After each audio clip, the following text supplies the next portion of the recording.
हम middle class लोगों की सैलरी पूर्णिमा के चांद की तरह होती है, महीने में बस एक बार आती है और धीरे धीरे करके छोटी होते होते मात्र 15 दिनों में गायब हो जाती है। अब चांद तो धीरे धीरे वापस से बढ़ने लगता है, पर हमारा पैसा एक बार खर्च हो गया तो अगले 15 दिनों के लिए उधार, कर्जे या बची कुची सेविंग से निकालना पड़ता है। पर क्या कोई ऐसा तरीका है कि यह पैसा धीरे धीरे घटने की बजाय बढ़ता चला जाए और बढ़ते बढ़ते इतना हो जाए कि हमारी सारी जरूरतें पूरी करके हमें अर्ली रिटायरमेंट और फाइनेंशियल फ्रीडम दिला दे? देखो, वॉरेन बफेट का कहना है कि अगर आपको लाइफ में अमीर बनना है, सक्सेसफुल बनना है, तो आपको बाकी लोगों से ज्यादा स्मार्ट नहीं, बस बाकी लोगों से ज्यादा डिसिप्लिन होना है। यानी थोड़ा थोड़ा पैसा खर्च करने की बजाय अगर आप इन्वेस्ट करने पर ध्यान दो तो कुछ ही सालों में जो आपको अमीर बना देगा वो है पावर ऑफ कंपाउंडिंग। और ऋषभ और आकाश के साथ भी कुछ ऐसा ही हुआ। तो शौर्य, ऋषभ और आकाश, 3 दोस्त रायपुर से मुंबई आए। आंखों में नौकरी के अलग अलग सपने लिए। तीनों के पास अच्छी इंजीनियरिंग की डिग्री थी और साथ ही अमीर होने का सपना भी। शब का शुरू से ही रियल एस्टेट की तरफ इंटरेस्ट था और आकाश का स्टॉक मार्केट की तरफ। तो वहीं शौर्य सिर्फ अपनी लाइफस्टाइल अच्छी बनाना चाहता था। शौर्य को लाइफ में हर चीज जल्दी चाहिए थी और लकीली तीनों में सबसे पहले नौकरी लगी भी तो शौर्य की।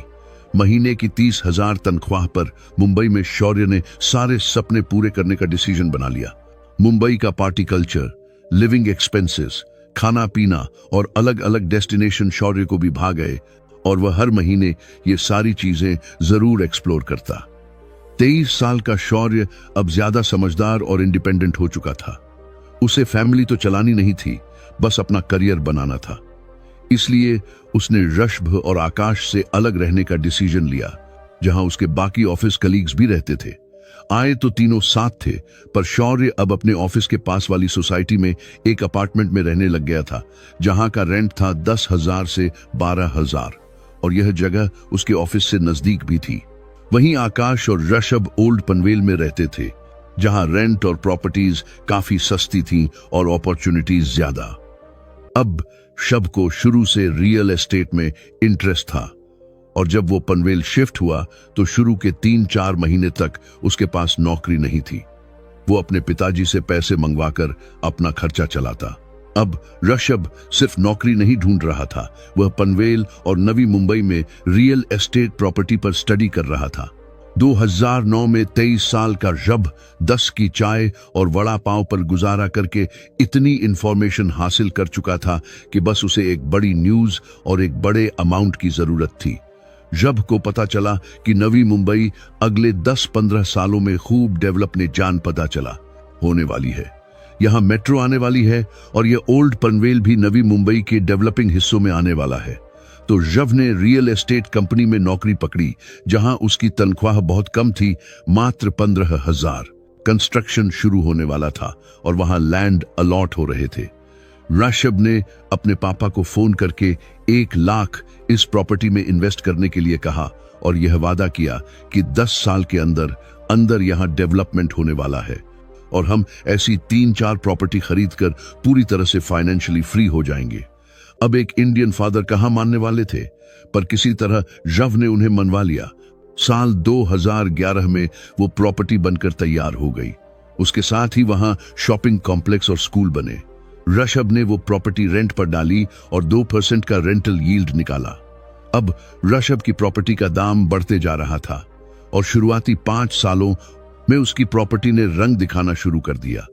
5 सालों में उसकी प्रॉपर्टी की वैल्यू 31,000 हो चुकी थी और उसे मंथली 20,000 का रेंट आने लग गया था। साथ ही उसकी जॉब भी अच्छी होती जा रही थी। यह दिखाता है कि ऋषभ ने पैसा कमाने से भी पहले उसे ऐसी जगह इन्वेस्ट करने के बारे में सोचा जहां उसे फ्यूचर में इनकम आती रहे।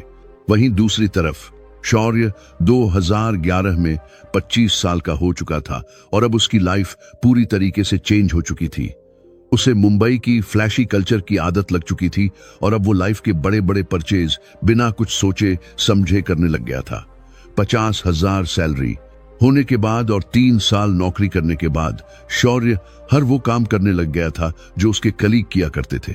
उसके दोस्तों ने गाड़ी खरीदी तो शौर्य का भी मन हुआ कि अपनी गाड़ी ली जाए। भाई साहब शोरूम में जाते हैं और उन्हें पसंद आती है 5 लाख की सडन गाड़ी। अब 5 लाख एक साथ तो नहीं थे, तो बनवा ली EMI। और अब आप यहां देख ही सकते हो कि रेंट के साथ साथ शौर्य का 12,000 का एक और फिक्स्ड खर्चा हो गया है। 50,000 की सैलरी में शौर्य 12,000 रेंट पे करता था और 12,000 गाड़ी की EMI, यानी 24,000 से 25,000 का खर्चा फिक्स्ड। अब गाड़ी आ गई थी, मेंटेनेंस बढ़ गई थी, तो अब तो जीवन में किसी हमसफर का आना बनता था। और लाइफ पार्टनर आते ही शौर्य ने अपने आप को ऐसे प्रेजेंट किया जैसे उसके पास बहुत पैसा है और वो खूब पार्टी और मजे करता है। शौर्य के पार्टनर ने भी अपने मन में शौर्य के लिए वही इमेज बना ली और अब शौर्य के पास 25,000 एक्स्ट्रा बचते भी थे, अब वो भी नहीं बच रहे थे। धीरे धीरे टाइम बीता। शौर्य अच्छी जॉब की तलाश में स्विच करता रहा। उसने अपनी फैमिली बनाई, शादी करी, पर इस बीच जब भी वो अपने दोस्तों के बारे में सोचता तब उसे यही लगता कि यार मैं कहां से कहां आ गया हूं और वो लोग अभी वहीं के वहीं पड़े हुए होंगे। फाइनली 11 साल काम करने के बाद जब शौर्य 36 साल का हो चुका था, तब उसे ऐसी जॉब मिल गई थी जहां उसे 1 लाख पर मंथ मिल रहा था और अब शौर्य को लगा कि टाइम आ गया है खुद का घर लेने का। शौर्य और उसकी वाइफ अब मुंबई में एक अच्छे घर की छानबीन में लग गए थे और फाइनली उन्हें पनवेल में एक प्रॉपर्टी पसंद आती है, 3 BHK अपार्टमेंट, और वो भी फुली फर्निश्ड, जो उन्हें 90 लाख में मिल रहा था। अब 1 लाख की सैलरी वाला आदमी, चलो दोनों मियां बीवी की कंबाइंड इनकम 2 लाख भी मान लो, तो 90 लाख तो एक साथ अफोर्ड कर नहीं सकते थे। इसलिए उन्होंने 20 लाख की सेविंग से डाउन पेमेंट करी और बचे 70 लाख की EMI बनवा ली। अब आप यहां देख ही सकते हो कि लगभग 58,000 पर मंथ की EMI पे करके उन्होंने फाइनली अपना ड्रीम हाउस ले ही लिया। सारा पेपर वर्क और लोन प्रोसीजर कंप्लीट होने के बाद जब प्रॉपर्टी ओनर का खुलासा हुआ तो शौर्य के होश उड़ गए। असल में जिस नवी मुंबई में शौर्य ने यह प्रॉपर्टी खरीदी थी वो जब की ही प्रॉपर्टी थी, एग्जैक्टली वही प्रॉपर्टी जो उसने 2011 में 1 लाख की खरीदी थी। और अब आप यहां देख ही सकते हो कि 11 साल बाद यानी 2022 में जब वो अपनी प्रॉपर्टी बेचने गया तब उसकी वैल्यू 97,80,000 हो चुकी थी और उसने शौर्य को वही फ्लैट 90 लाख में बेचा। दरअसल यह परिवर्तन इसलिए हो पाया क्योंकि 2011 में दिखने वाला पनवेल अब 2022 में कुछ ऐसा दिखता था जहां सब कुछ पूरी तरह से डेवलप हो चुका था। रब ने जो स्पेक्युलेटिव खेला था वो बिल्कुल सही बैठा और अपनी नौकरी के साथ होती कमाई हुई अर्निंग्स को वापस रियल एस्टेट में इन्वेस्ट करते अब उसके पास नवी मुंबई में 4 प्रॉपर्टीज थीं, जिनमें से एक खरीदी शौर्य ने। जैसे ही शौर्य ने ऋषभ को देखा वो हैरान हो गया और ऋषभ ने उससे मिलने के बाद बताया कि भाई मैंने इन 13 सालों में 4 प्रॉपर्टी खरीद ली हैं। दरअसल मैंने नवी मुंबई में तब इन्वेस्ट किया था जब वो डेवलप हो रही थी और रियल एस्टेट इकलौती ऐसी चीज है जो इन्फ्लेशन के दायरे में इतनी नहीं आती। उल्टा इन्फ्लेशन के साथ साथ रियल एस्टेट भी ग्रो करता है और साथ ही बढ़ती प्रॉपर्टी के रेट्स और आसपास होती डेवलपमेंट के साथ रेंट भी इंक्रीज हो जाते हैं, यानी पावर ऑफ कंपाउंडिंग के साथ पावर ऑफ रेंटिंग भी। 36 की एज में ऋषभ के पास इतना पैसा था कि वो आराम से रिटायर हो सकता था और उसका एसेट उसे पैसा कमा कर दे रहा था। वॉरेन बफेट कहते हैं, if you don't find a way to make money while you sleep you will be working till your last breath. और कुछ ऐसा ही हाल था शौर्य का। इन दोनों में बातचीत चल ही रही थी कि इतने में आकाश का जिक्र हुआ। शौर्य ने पूछा, आकाश कहाँ है? आजकल नौकरी के लिए कहीं धक्के तो नहीं खा रहा? तो ऋषभ ने बताया, नहीं भाई, उसकी गेम तो एकदम अलग है। उसने 2 साल नॉर्मल जॉब करने के बाद दलाल स्ट्रीट में नौकरी करी और अब वो वहीं पर सेटल्ड है। रुक, उसको भी बुलाता हूं। आकाश का इंतजार करते शौर्य और ऋषभ दोनों एक होटल में बैठे हुए थे। तभी आकाश एक ट्रू जेंटलमैन स्टाइल में अपनी गाड़ी से उतरता है और दोनों से बड़े दिनों बाद मिलकर बहुत खुश होता है। आकाश का सिंपल वे ऑफ लिविंग देखकर शौर्य पूछता है कि भाई तुम्हारा क्या हाल है? लाइफ में कुछ हुआ कि नहीं? पैसा रुपया कमाया कि नहीं ढंग से? इस पर आकाश बड़ी ग्रेसफुली रिप्लाई करता है कि भाइयों, बस अगले 5 सालों में रिटायर होने वाला हूं। शौर्य मन ही मन सोचता है कि 1 साल रिटायर भी हो गया है और एक 5 साल बाद होने वाला है, और मैं अकेला अगले 20 साल तक घर की एमी भरने के लिए काम करूंगा क्या? आउट ऑफ क्यूरियोसिटी शौर्य पूछ ही लेता है कि भाई 5 साल में कहीं लॉटरी तो नहीं लगने वाली? इस पर आकाश उन दोनों को अपनी लाइफ स्टोरी बताता है। कहता है कि मेरी कोई लॉटरी नहीं लगने वाली, बल्कि मैंने सेविंग्स रूल और कंपाउंडिंग रूल की मदद से पैसा कमाया है, और अब इतना हो चुका है कि बस 4-5 साल बाद रिटायर हो जाऊंगा। तो आकाश कंटिन्यू करते हुए बताता है कि हुआ यूं कि मेरी पहली नौकरी लगी एक ट्रेडिंग कंपनी में बतौर आईटी टेक्नीशियन।